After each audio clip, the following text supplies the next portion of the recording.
बाटे सब केहू जागी, माल संग फोनवा पर केहू न लागी।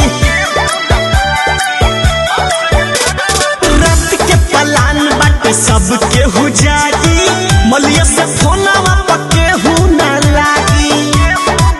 सभे सुन तो बताई क्लियर रे, सभे सुन तो बताई क्लियर रे।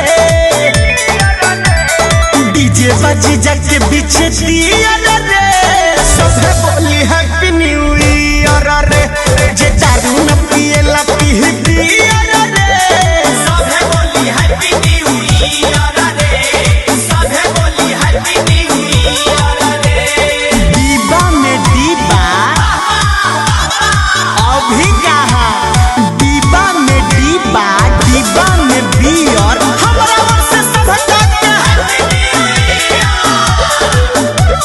रही आजादी सब करवो दिन, बहुत मजा मिली। लिट्टी लगाई केहू काटी टमाटर, केहू प्याज दी छीली। ए हम प्याज वाज नहीं छिलेंगे, लत है दुगो आलू में छील दो। रही आजादी सब करवो दिन, बहुत मजा मिली। लिट्टी लगाई केहू काटी टमाटर, केहू प्याज दी छीली। केहू करी न मुँह लाल पियर रे, केहू करी न मुँह लाल पियर रे। ओके डियर। डीजे बाजी जाके पीछे दिया रे, सभे बोली हैप्पी न्यू ईयर रे। जे दारू न पिएला पी पिया रे, सभे बोली हैप्पी न्यू ईयर रे, सभे बोली हैप्पी न्यू ईयर रे।